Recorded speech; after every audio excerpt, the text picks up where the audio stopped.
Mga kabayan, kakabsat, kasangkayan, tayo po ngayon ay nakasakay sa isang motorboat upang ating masilayan ang isa sa mga tourist spot dito sa Santa Fe, Bantayan Island, Cebu.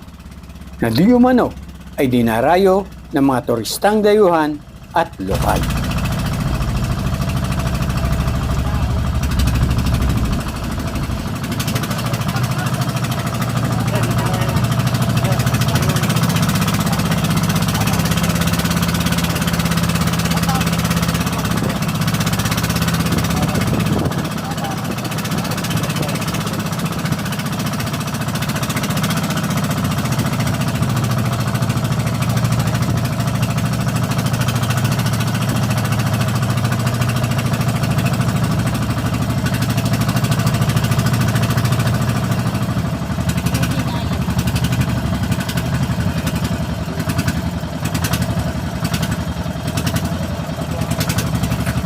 Po mga kabayan, malapit na po tayo sa baybayin ng Virgin Island.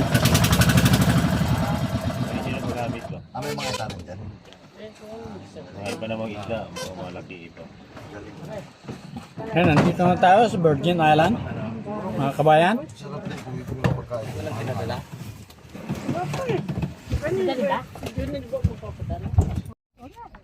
Ito po ang Virgin Island. Virgin Island.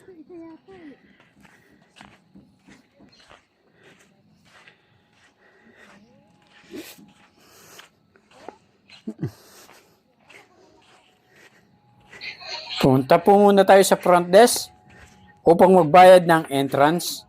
Kasalukuyan pong nakikipag-usap ang aking pamangkin tungkol po sa entrance fee.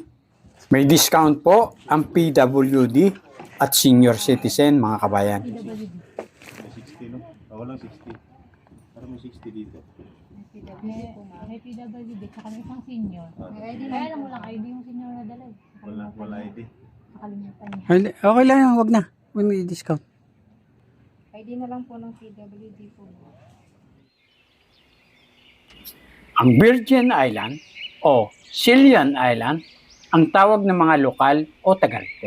Ito ay isang maliit na isla na mararating sa pamamagitan ng pagsakay ng bangkang dimotor. Mga 30 minuto mula sa Santa Fe, Bantayan Island. Ito ay kilala sa pagkakaroon ng maputing buhangin at malinaw na dalampasigan. Ang renta ng bangkang dimotor ay nagkakahalaga ng 1,500 hanggang 3,000 piso. Bago ka makapasok sa Virgin Island, ay kailangan mo magbayad ng entrance fee na nagkakahalaga ng 350 piso kada tao. At kung ikay nakapasok na sa Virgin Island, ang pwede mong gawin ay mag-swimming, sunbathing, snorkeling sa magagandang coral reefs.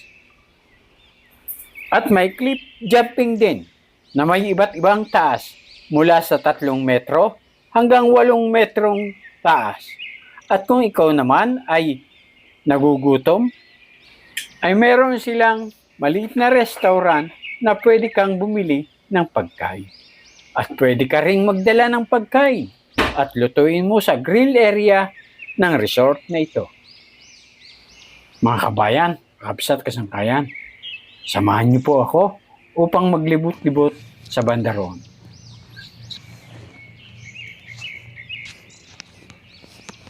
Pasyal-pasyal po tayo ko.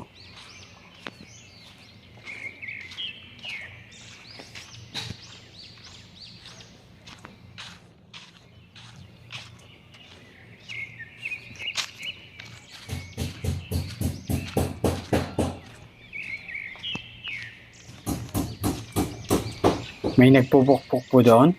May ginagawa po ata ang maintenance.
May mga foreigner pong naka-check-in, mga kabayan.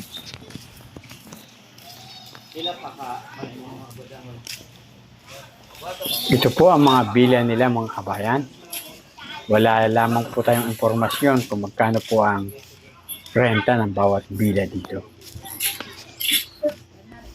At napapansin ko po, mga kabayan, na pawang mga dayuhan po ang mga naka-check-in. Puntahan po natin ang Revolto. Ayon po sa mga nagtatrabaho dito, yung Revoltong yan daw po, yun daw po ang may-ari ng Virgin Island. Samahan niyo po ako at puntahan po natin, mga kabayan. Ito pala ang may-ari ng Virgin Island. Si Don Juan Bespe Bella Carlos. Dito pala ang area ng cliff jumping. Pero tinatamad na po tayong pumunta roon. Kaya ang gagawin na lamang po natin ay magpalipad po tayo ng drone. Tayo na po, mga kabayan. Magpalipad na po tayo ng drone.